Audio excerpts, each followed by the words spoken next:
मसीह में मेरी तरफ से सब बहनों को सलाम।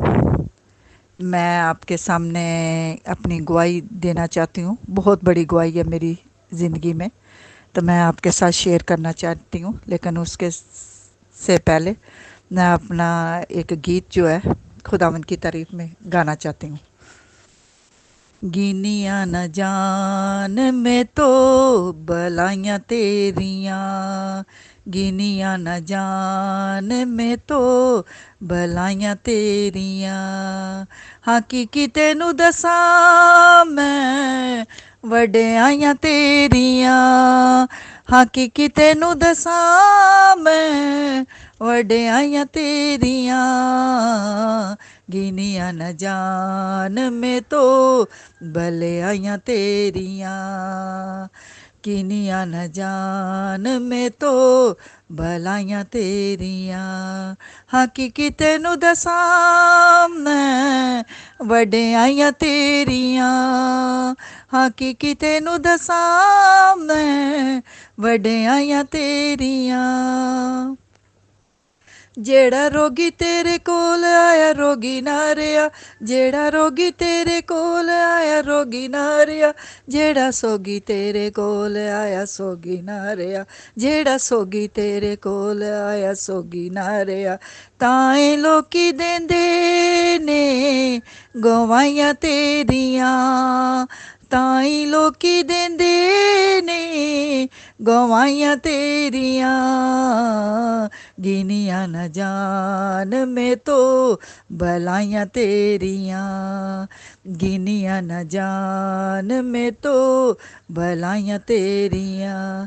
हाकी तेनू दसा मैं वड्याइयाँ तेरियां, हाकी तेनू दसा मैं वड्याइयाँ तेरियां। गिनिया न जान में तो भलाइयाँ तेरियां। तू है पापियां नू सीधे राहे पाउण वाला है, तू ते पापियां नू सीधे राहे पाउण वाला है, तू है रोंदियां नू गले नाल लाउण वाला है, तू है रोंदियां नू गले नाल लाउण वाला है। सोनिया ने सदा तू दुहाइयां मेरियां, सोनिया ने सदा तू दुहाइयां मेरियां।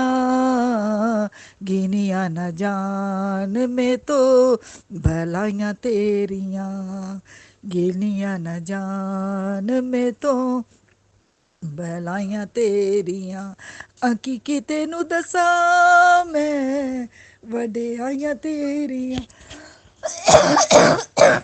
हाकी तेनू दसा मैं वड्याइयाँ तेरियां। चुक हक विचों तख्त बिठाउण वाला है, चुक हक विचों तख्त बिठाउण वाला है, साडी जिंदगी नू तू ही बदलाउण वाला है, साडी जिंदगी नू तू ही बदलाउण वाला है। तेरे चन तारे बादशाहियाँ तेरियां, हाँ तेरे चन तारे बादशाहियाँ तेरियां। हाँ गिनिया न जान में तो भलाइयाँ तेरियां। हाकी तेनू दसा मैं वड्याइयाँ तेरियां, हाकी तेनू दसा मैं वड्याइयाँ तेरियां। खुदावंद आपका शुक्र हो और आपके नाम की तारीफ हो। मैं खुदावंद के नाम को ऊंचा करने के लिए अपनी गवाही देना चाहती हूँ। खुदावंद ने अपने जलाल के वसीला से मेरी ज़िंदगी में अजीब और चंबे काम किया। मैं खुदावंद का शुक्र करती हूँ जो नामुमकिनात का खुदा है, जो मेरी ज़िंदगी को नामुमकिन नज़र आ रहा था वो मेरे पाक खुदावंद ने मुमकिन कर दिखाया है। 1 साल पहले मेरी ज़िंदगी एक ऐसे मोड़ पर खड़ी थी जहाँ कुछ भी समझ नहीं आ रहा था, क्योंकि मेरे हस्बैंड दुबई में थे और उनका रास्ता हमसे तकरीबन ख़त्म हो चुका था। कोई उनका काम नहीं था और वो पाकिस्तान भी नहीं थे आज भी। एक तो वो ओवरस्टे हो चुके थे और दूसरा वहाँ पर किसी लड़की के साथ ताल्लुकात बनाना शुरू हो चुके थे। मैं बहुत परेशान थी, कुछ समझ नहीं आ रहा था कि मैं क्या करूं।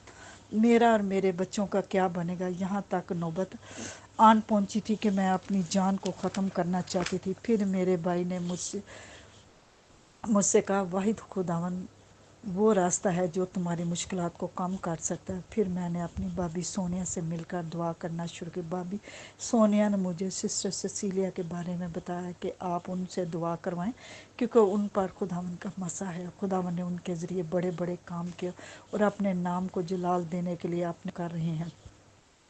मैंने सिस्टर जी से दुआ करवाना शुरू की। उन्होंने मुझे मजबे लगाने को दिए। इसी दौरान मेरे हस्बैंड ने बात करना शुरू कर दी और 8-9 माह में ही में मेरे हस्बैंड ने उस औरत को भी छोड़ दिया और उनके घर से निकल आए। मेरे हस्बैंड के पास कोई जॉब नहीं थी, वो ओवर स्टे भी हो चुके थे, पर खुदावन के वसीला थे खुदावन ने हमारे लिए दुबई के कानून ही बदल डाले। मैं खुदावन का बहुत शुक्र करती हूँ। खुदावन जब भी अपने बंदों की ज़िंदगी में काम करते हैं तो वो हर चीज़ को उसके फेवर में ले आते हैं। खुदावन ने दुबई के कानून को हमारे लिए बदल डाला। वहाँ की हुकूमत ने ऐलान किया कि जो ओवर स्टे हो चुके हैं उनको ओवर स्टे ख़त्म कर रहे हैं। मैं खुदावंद का शुक्र करती हूँ कि खुदावंद ने मेरे लिए सब कुछ किया और मेरे हस्बैंड का पासपोर्ट बन के आ चुका है। उन्होंने जॉब के लिए भी अप्लाई कर दिया था।